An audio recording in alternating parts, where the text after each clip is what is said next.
All right, so today we're going to dive into something pretty juicy. This is a topic that I know a lot of our listeners have been following and messaging us about. For sure, for sure.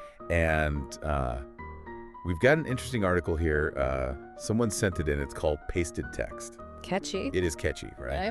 And it is all about Harry and Meghan's deal with Netflix. Oh, the Sussexes. The Sussexes, yeah. Okay.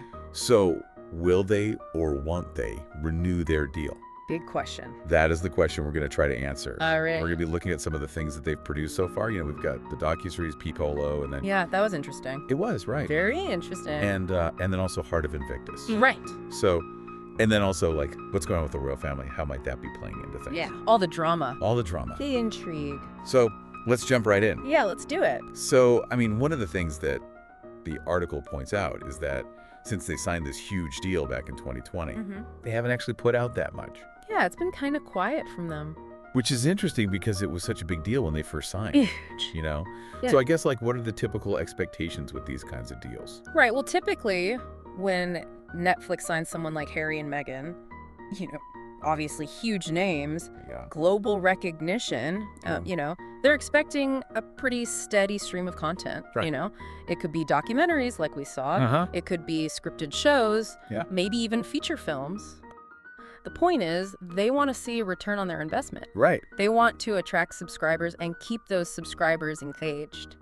Keep them coming back. Exactly. Likely. Yeah. So, you know, the fact that we've only seen a couple of projects from the Sussexes since 2020 is, Yeah. it's raising eyebrows. It really does. And, you know, speaking of those projects, that was what I found really interesting about POLO. Is they were executive producers. Yeah. But they weren't really in it. Like, Barely. Right? I mean, a little bit here and there. sprinkled in. Sprinkled in, yeah. Yeah. So, what do you think? What do you think was going on there?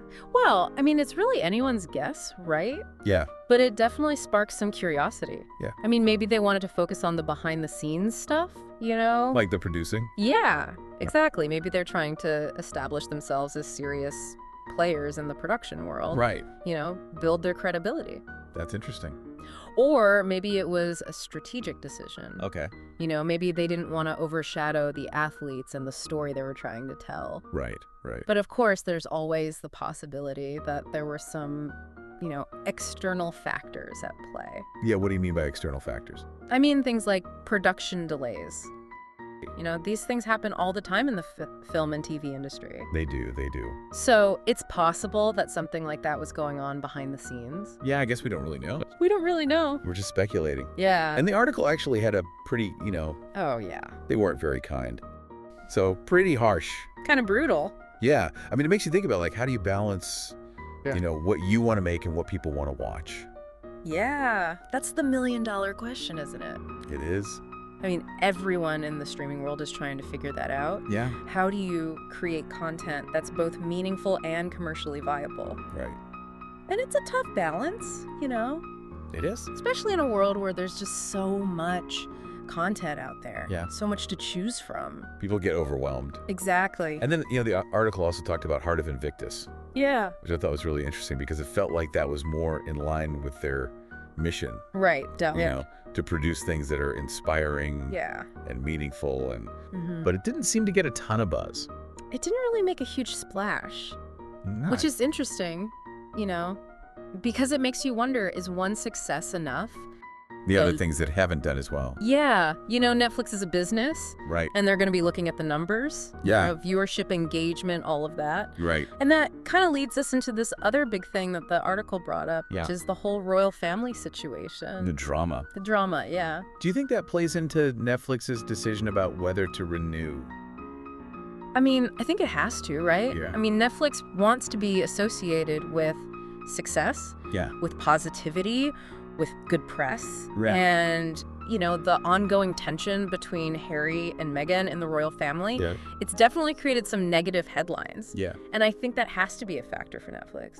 So it's like, are they seen as reliable partners? Yeah, I mean, it's a business decision at the end of the day, Yeah. and image is a big part of that, Right, right. especially in the entertainment industry. So like their personal life, their public perception, it can all affect their careers. Absolutely, and I think Netflix is very aware of that. So a lot to consider. A lot to consider. So as we're wrapping up here, it seems like there's a lot of factors at play. Yeah, for sure. We've got the fact that they haven't produced a ton of content. Right. POLO got kind of a lukewarm reception. Yeah. It's debatable whether Heart of Invictus can carry the weight of this huge deal.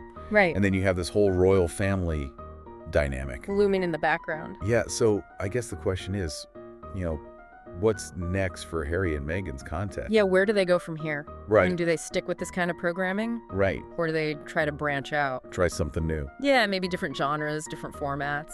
Yeah. It's going to be fascinating to see what they do. It is, because the streaming landscape is changing so fast. It's constantly evolving. So I think it'll be really interesting to see what happens. For sure. Yeah. I'll be watching. Me too. Closely. All right, that is our deep dive for today. Thanks for listening. Thanks, everyone. We'll see you next time.